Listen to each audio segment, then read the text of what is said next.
¿Qué harías si tu hija de apenas 2 años desapareciera? Lo más probable es que llamaras a la policía de inmediato, recorrieras cada calle, pidieras ayuda y no dejaras de buscarla ni un solo minuto. Pero en el verano de 2008 ocurrió algo que nadie podía comprender. Una madre aseguró que su hija había desaparecido. Lo extraño es que esperó 31 días para decirlo. Durante ese mes salió de fiesta, se tomó fotografías sonriendo, visitó bares, se hizo un tatuaje que decía Bella Vita, que significa la buena vida. Mientras tanto, su pequeña hija de 2 años seguía desaparecida. Cuando la policía comenzó a hacer preguntas, las respuestas de Casey Anthony cambiaban una y otra vez. Mentía sobre su trabajo, sobre las personas que conocía y dónde había estado. Y cuanto más investigaban los detectives, más difícil era distinguir dónde terminaba la verdad y comenzaban las mentiras. Lo que nadie imaginaba era que este caso terminaría convirtiéndose en uno de los juicios más mediáticos y polémicos de la historia de Estados Unidos.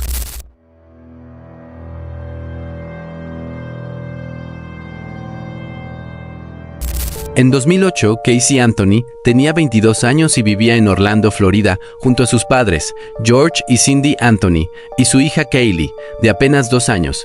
Quienes conocían a la pequeña Kaylee la describían como una niña alegre, inteligente y muy cariñosa. Era el centro de atención de toda la familia. Su abuela Cindy estaba profundamente unida a ella. Muchos aseguraban que prácticamente la había criado desde su nacimiento. Sin embargo, la vida de Casey era muy diferente a la imagen que proyectaba. Le gustaba salir con amigos, frecuentaba bares y discotecas y constantemente contaba historias sobre un trabajo exitoso que en realidad no existía. Con el paso del tiempo, familiares y conocidos descubrirían que Casey tenía una extraña facilidad para mentir. Podía inventar historias completas con absoluta naturalidad y sostenerlas durante semanas. Aquella habilidad terminaría convirtiéndose en uno de los aspectos más inquietantes de toda la investigación. El 16 de junio de 2008 fue la última vez que Kaylee Anthony fue vista con vida. Ese día, Casey salió de la casa familiar con su hija. Según ella, iba a dejarla con una niñera llamada Zenaida Fernández González, a quien todos conocían como Sani, pero nadie volvió a ver a la niña. Nunca denunció la desaparición, ni siquiera informó a su familia que Kaylee llevaba días sin aparecer. Durante ese tiempo continuó con su vida como si nada hubiera ocurrido. Salía con amigos, dormía fuera de casa, publicaba fotografías, asistía a fiestas y sonreía frente a las cámaras. Mientras tanto, su hija de 2 años seguía completamente desaparecida.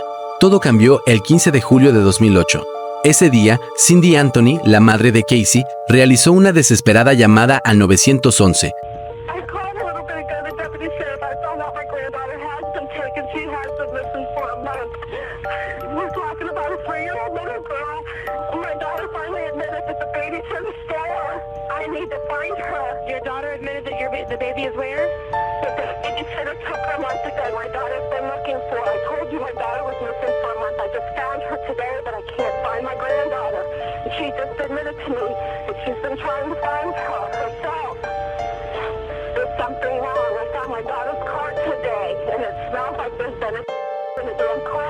No solo estaba preocupada porque llevaba más de un mes sin ver a su nieta, había otro detalle que la aterrorizaba.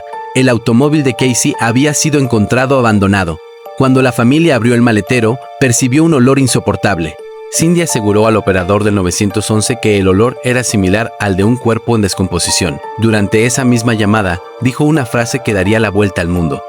Mi nieta lleva desaparecida 31 días, y nadie me lo había dicho. Aquellas palabras marcaron el inicio de una de las investigaciones criminales más mediáticas de la historia reciente. Pero lo que encontraron fue algo completamente distinto. Una mujer que parecía mantener la calma y cuyas respuestas cambiaban cada vez que le hacían una nueva pregunta. Lo que aún no sabían era que estaban a punto de descubrir una cadena de mentiras tan elaborada que desconcertaría incluso a los investigadores más experimentados. Durante el primer interrogatorio, Casey Anthony aseguró que no sabía dónde estaba su hija. Según su versión, el 16 de junio de 2008 había dejado a Kaylee con su niñera de confianza. Su nombre era Zenaida Fernández González, a quien llamaba simplemente Sani. Casey afirmó que cuando regresó por su hija, la niñera había desaparecido. Era una historia preocupante, pero había un problema. Cuando los detectives comenzaron a investigar, descubrieron que la dirección proporcionada por Casey no tenía relación con ninguna niñera. Buscaron registros, hablaron con vecinos, revisaron contratos de alquiler y finalmente localizaron a una mujer llamada Zenaida Fernández González. Pero aquella mujer nunca había cuidado a Kaylee, ni conocía a Casey Anthony. Su nombre había sido utilizado para construir una mentira, la primera de muchas. Los investigadores continuaron haciendo preguntas. Casey afirmó que trabajaba en Universal Studios Orlando. Incluso describió su oficina, habló de compañeros de trabajo y aseguró que llevaba años empleada allí. Los detectives decidieron acompañarla para hablar con sus supervisores. Casey aceptó sin mostrar nerviosismo. Entró al complejo de Universal. Caminó por varios pasillos con absoluta seguridad. Parecía saber exactamente hacia dónde iba. Los agentes comenzaron a creer que por fin estaban a punto de obtener respuestas. Pero de repente, Casey se detuvo, miró a los detectives y pronunció una frase que los dejó completamente sorprendidos. Tengo que decirles la verdad. Aquí ya no trabajo. Nunca había tenido un empleo en Universal. Había inventado toda la historia. Había guiado a la policía durante varios minutos por un lugar donde sabía que no encontrarían nada. Para los investigadores, aquello cambió por completo la percepción del caso. Ya no estaban frente a una madre confundida. Estaban frente a una persona que mentía con una facilidad extraordinaria. Mientras Casey seguía cambiando su versión, los peritos analizaban su vehículo. El automóvil había permanecido abandonado durante varios días. En su interior encontraron basura, ropa y diversos objetos personales. Pero fue el maletero lo que llamó la atención. Varios investigadores afirmaron haber percibido un fuerte olor compatible con descomposición. Incluso un especialista declaró que el olor era consistente con la presencia previa de un cuerpo humano. Sin embargo, las pruebas científicas no fueron concluyentes. Ese detalle se convertiría más adelante en uno de los puntos más debatidos durante el juicio. Aún así, los detectives estaban convencidos de que el automóvil ocultaba una parte importante de la historia. Cada nueva prueba parecía acercarlos a una verdad que Casey se negaba a contar. Pasaban los meses y la búsqueda de Kaylee continuaba. La esperanza de encontrarla con vida disminuía cada día. Entonces, el 11 de diciembre de 2008, un hombre que recorría una zona boscosa cercana a la casa de los Anthony hizo un descubrimiento aterrador. Entre la vegetación encontró restos óseos. Inmediatamente llamó a la policía.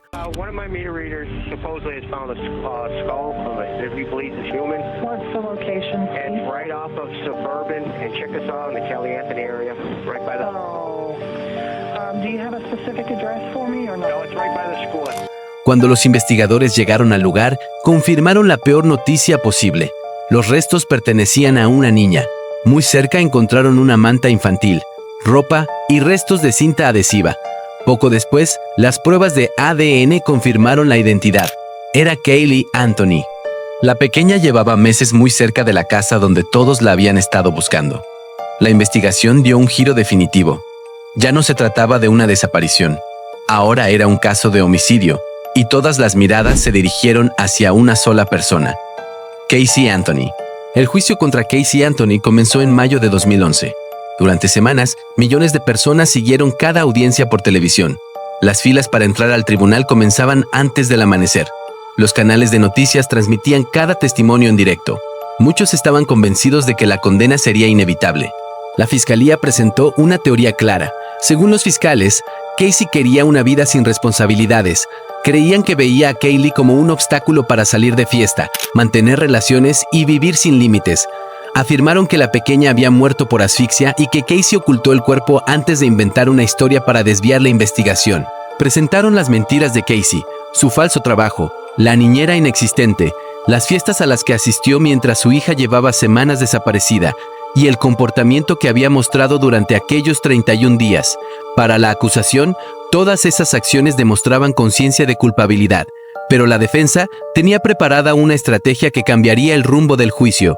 El abogado José Báez presentó una versión completamente distinta. Sostuvo que Kaylee no había sido asesinada de forma intencional. Según la defensa, la niña se habría ahogado accidentalmente en la piscina de la casa. Afirmaron que el abuelo, George Anthony, ayudó a ocultar lo ocurrido por miedo a las consecuencias. George negó rotundamente esa acusación. Nunca fue acusado por este caso.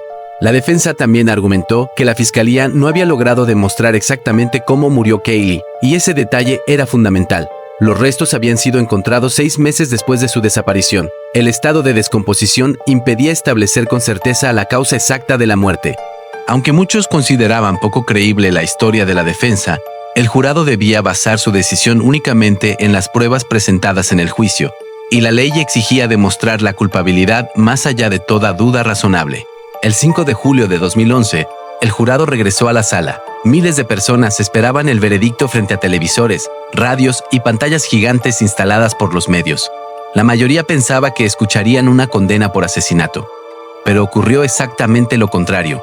El jurado declaró a Casey Anthony no culpable de asesinato en primer grado, homicidio involuntario y abuso agravado de menores. Solo fue declarada culpable de 4 cargos por proporcionar información falsa a la policía. La reacción fue inmediata. Fuera del tribunal, muchas personas comenzaron a gritar. En redes sociales, la indignación se extendió por todo el país. Para algunos, el jurado había cometido uno de los errores más grandes de la historia judicial estadounidense. Para otros, simplemente había aplicado el principio básico del derecho penal. Si la acusación no logra probar el delito más allá de toda duda razonable, no puede haber condena. Casey salió de prisión pocos días después, al haber cumplido prácticamente la pena correspondiente por los cargos de mentir a las autoridades. Más de una década después, el caso de Caylee Anthony sigue provocando debate. Muchos continúan convencidos de que Casey fue responsable de la muerte de su hija. Otros sostienen que el juicio dejó demasiadas preguntas sin responder. Lo único que permanece indiscutible es que una niña de apenas 2 años perdió la vida, y que las circunstancias de su muerte nunca pudieron esclarecerse por completo ante un tribunal. Este caso cambió la forma en que los medios cubrían los juicios de alto perfil y abrió un intenso debate sobre el papel de la evidencia forense, la cobertura mediática y el estándar de prueba en la justicia penal. Hay casos en los que el culpable es condenado, y hay otros en los que las dudas permanecen incluso después del veredicto. El caso de Casey Anthony sigue siendo uno de los más polémicos de la historia criminal moderna, porque dejó una pregunta que para muchas personas continúa sin una respuesta definitiva. ¿Crees que el jurado tomó la decisión correcta basándose en las pruebas presentadas, o piensas que la justicia nunca llegó para Caylee? Déjame tu opinión en los comentarios. Y si te apasionan los documentales sobre crímenes reales, desapariciones e investigaciones que marcaron al mundo, suscríbete a La Última Evidencia, porque aquí no contamos leyendas, contamos historias que parecen imposibles, pero ocurrieron de verdad.